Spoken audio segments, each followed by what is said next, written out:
Assalamualaikum warahmatullahi wabarakatuh. Kembali lagi dengan saya Konco Teknik. Ya, kali ini ada Polytron ini, kulkas Polytron ini lampunya nyala tapi nggak dingin ya. Nah, seperti ini. Lampunya nyala normal, berarti itu arusnya masuk ya. Arusnya masuk itu sampai ke lampu aja. Tapi tidak dingin. Nah, ini di termometer saya sudah pasangkan termometernya masuk ke dalam sini, ke dalam ruangan saja. Nah, masuk ke dalam ruangan, dia nggak dingin, dia hanya 28,5 derajat.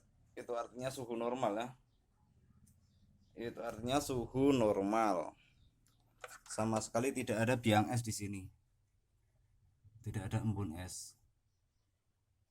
Berarti ini mesinnya nggak nyala sama sekali ya,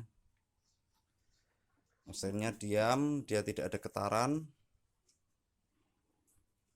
Dalam suhu pun masuk suhu normal, suhu udara normal ya. Oke, berarti kalau masalah seperti ini kita mengetahui freonnya nggak jalan itu setelah mesin nyala. Kalau ini mesinnya nggak nyala sama sekali, diam, dia tidak berputar. Ya seperti apa, coba kita lihat. Untuk ke belakangnya kita bongkar di balik kulkas ini.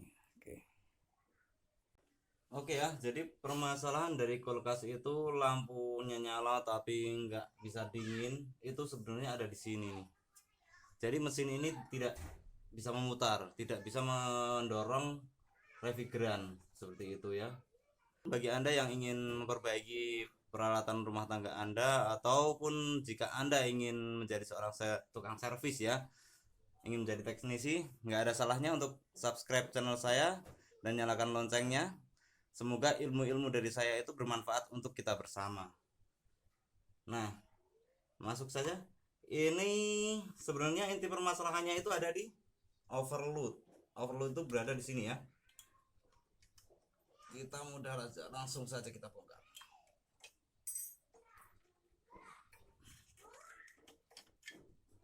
Nah, di sini ada PTC dan overload ya. Kita buka ini overloadnya nih. PTC-nya kita cabut.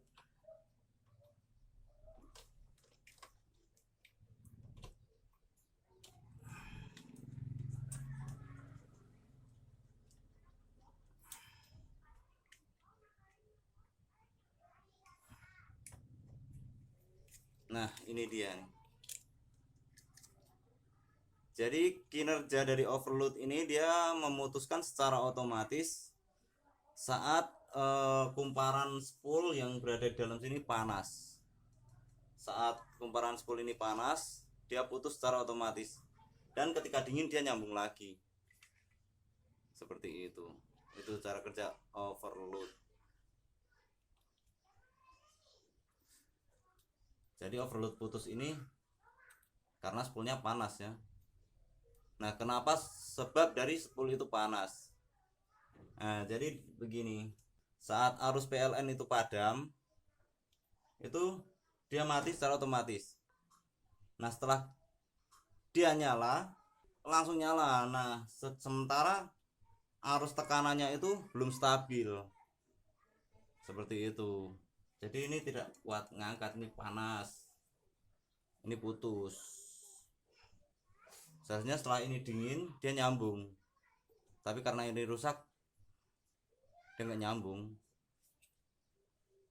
Nah, kita kalau mengganti overload ini, kita harus samakan.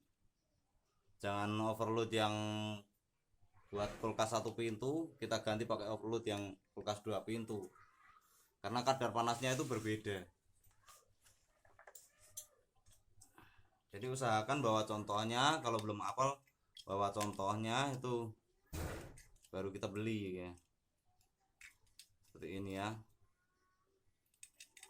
Nah, ini dari jenis yang sama, langsung saja kita ganti. Jangan lupa ya, kalau beli seperti ini kalau belum hafal itu harus dibawa ya contohnya, biar nggak salah nantinya. Oke, kita langsung pasang saja. Nah, jadi di sini tuh ada soket, maka kita harus perhatikan untuk memasang overload dan PTC ini kita harus sesuai dengan skemanya. Untuk skema kita bisa lihat. Nah, ini adalah bagian skemanya, maka kita harus baca. Nah, seperti ini tandanya. Ini untuk overload, ini untuk PTC. Nah, seperti itu. Jadi ini hitam, HT itu untuk hitam dan BR itu untuk biru. Yang biru untuk PTC dan yang hitam untuk overload, seperti itu. Nah, jadi seperti ini ya pemasangannya. Hitam untuk overload dan yang biru ini untuk PTC nya. Maaf ya tangan kotor, maklum tangan-tangan bengkel pegang segala macam. Nah, seperti ini sesuai dengan skema, maka kita harus setiap pasang harus lihat skema. Kalau belum hafal itu lihat skemanya.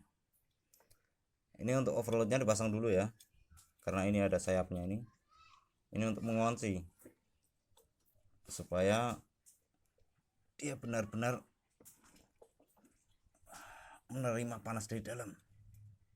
Nah, seperti ini overload kita pasang. Setelah itu PTC nya kita pasang.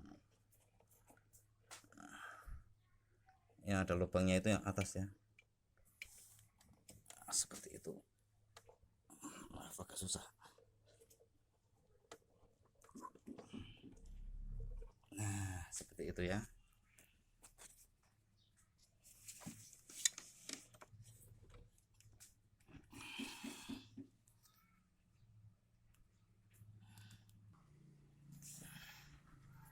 Seperti ini pemasangannya. Ini harus kencang ya, ini pemasangannya harus kencang sekali, harus kuat.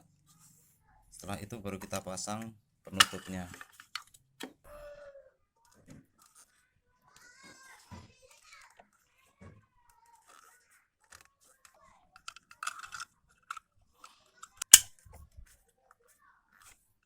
Nah, seperti ini ya.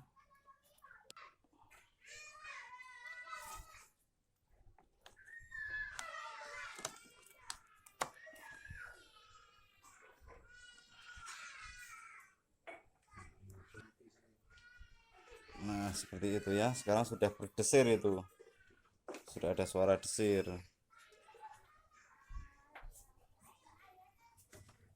Nah, kita dengarkan di sini ada suara seperti embun.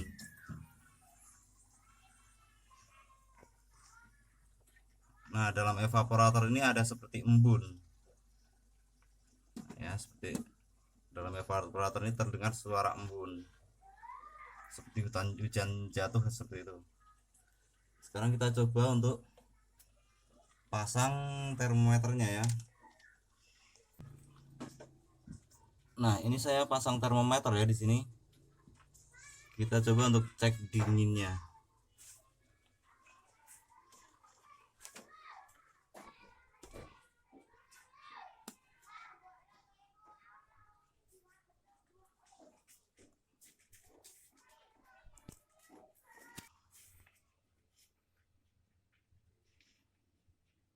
Nah, di sini perlahan mulai dingin ya.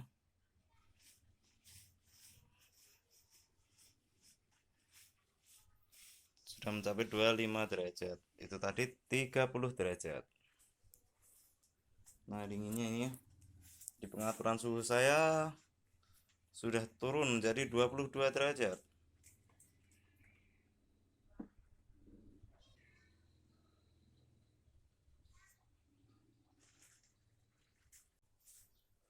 Nah, itu suhunya terus turun ya.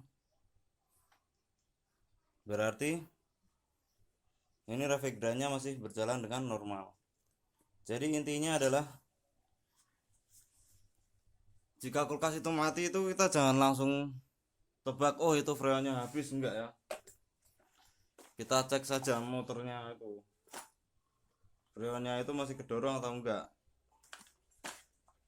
Mesinnya itu masih berjalan atau enggak kayak gitu.